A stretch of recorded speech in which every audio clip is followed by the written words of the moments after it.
Treaty of Hudaybiyah in 6 Hijri.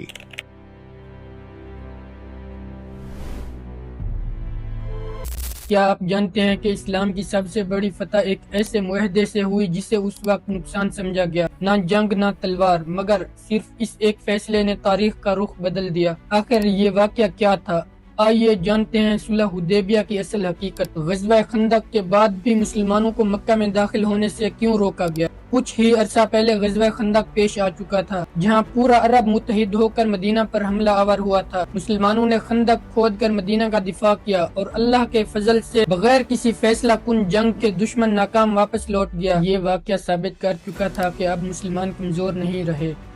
رسول اللہ صلی اللہ علیہ وسلم نے خواب دیکھا کہ آپ صلی اللہ علیہ وسلم صحابہ کرام کے ساتھ بیت اللہ کا طواف کر رہے ہیں۔ یہ محض خواہش نہیں تھا بلکہ وحی پر مبنی بشارت تھی۔ آپ صلی اللہ علیہ وسلم 1500 صحابہ کرام کے ساتھ عمرہ کی نیت سے مکہ کی طرف بغیر کسی جنگی تیاری کے روانہ ہوئے۔ جب نیت صرف عمرہ کی تھی تو قریش نے راستہ کیوں بند کیا؟ جب قریش کو معلوم ہوا کہ مسلمان مکہ آ رہے ہیں تو انہوں نے یہ بات ماننے سے انکار کر دیا کہ مسلمان صرف عمرہ کے لیے آ رہے ہیں۔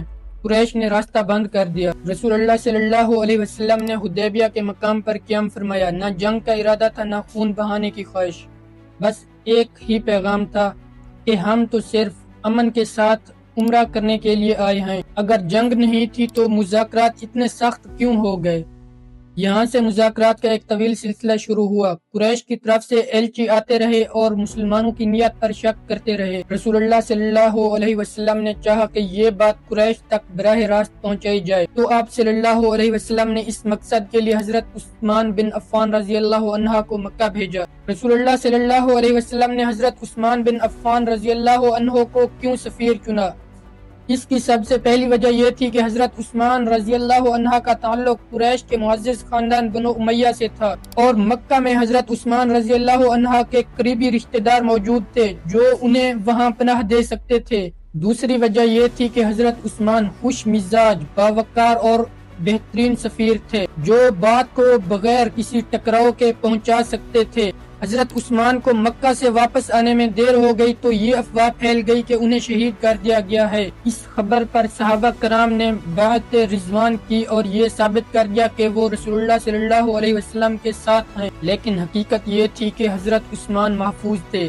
آخرکار قریش نے سہیل بن عمرو کو معاہدہ لکھنے کے لیے بھیجا۔ کیا یہ شرائط واقعی مسلمانوں کے خلاف تھیں؟ یہاں وہ لمحہ آیا جو بظاہر مسلمانوں کے لیے سخت تھا۔ اس معاہدے کی 5 شرائط تھیں۔ نمبر 1، اس سال مسلمان عمرہ نہیں کر پائیں گے۔ نمبر 2، اگلے سال مسلمان صرف 3 دن کے لیے عمرہ پر آئیں گے۔ نمبر 3، مکہ سے جو مسلمان بھاگ کر مدینہ آئے گا اسے واپس کر دیا جائے گا۔ نمبر 4، مدینہ سے جو قریش کے پاس جائے گا اسے واپس نہیں کیا جائے گا۔ نمبر 5، 10 سال تک کوئی جنگ نہیں ہوگی۔ یہ شرائط سن کر بہت سے صحابہ کو صدمہ ہوا۔ حضرت عمر پریشان ہو گئے، لیکن حضرت محمد صلی اللہ علیہ وسلم خاموش، پرعزم اور مطمئن رہے۔ یہاں سے ہمیں ایک عظیم سبق ملتا ہے، جب حق پر ہونے کے باوجود بھی پیچھے ہٹنا پڑے تو کیا جائے۔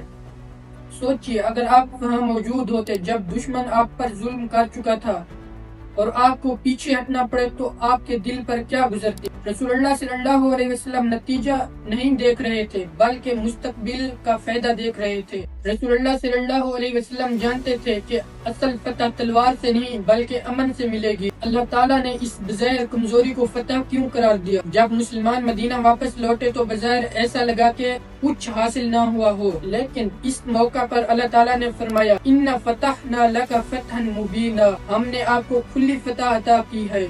یہ آیت اعلان تھی کہ اصل فتح یہی معاہدہ ہے۔ امن نے وہ کام کیسے کر دکھایا جو جنگ نہ کر سکی۔ امن قائم ہوا تو دعوت کا دروازہ کھل گیا۔ رسول اللہ صلی اللہ علیہ وسلم نے بادشاہوں کو خطوط بھیجے، لوگ بے خوف ہو کر اسلام سننے لگے۔ پچھلے 2 سالوں میں اسلام قبول کرنے والوں کی تعداد تمام سالوں سے زیادہ تھی۔ یہی صلح حدیبیہ کا اصل اثر تھا۔ صلح حدیبیہ کے بعد خیبر کیوں ممکن ہوئی؟ اس امن کے دور میں مسلمانوں نے خیبر کی طرف توجہ دی، جہاں یہودی قبائل مسلسل سازشوں میں مصروف تھے۔ خیبر فتح ہوا، مسلمانوں کی طاقت مزید مضبوط ہو گئی۔ یہ سب صلح حدیبیہ کے نتیجے سے ممکن ہوا۔ آج ہم صلح حدیبیہ سے کیا سیکھ سکتے ہیں؟ صلح حدیبیہ ہمیں یہ سکھاتی ہے کہ ہر وقت پسپائی شکست نہیں ہوتی، صبر سب سے بڑی حکمت عملی ہے۔ اصل لیڈر وہ ہوتا ہے جو مستقبل دیکھ سکے۔ جو چیز آج نقصان لگے کل وہی کامیابی بن سکتی ہے۔ صلح حدیبیہ ایک معاہدہ نہیں تھا، یہ ایک سوچ تھی، یہ ایک درس تھا، یہ ایک ویژن تھا کہ اسلام امن کے ذریعے دل جیتتا ہے، اور یہی وجہ ہے کہ تاریخ نے ثابت کیا یہ معاہدہ اسلام کی سب سے عظیم فتح ہوئی۔ کیا آپ سمجھتے ہیں کہ صلح حدیبیہ آج بھی ہمارے لیے رہنمائی ہے؟ تو کمنٹ میں اپنی رائے دیں۔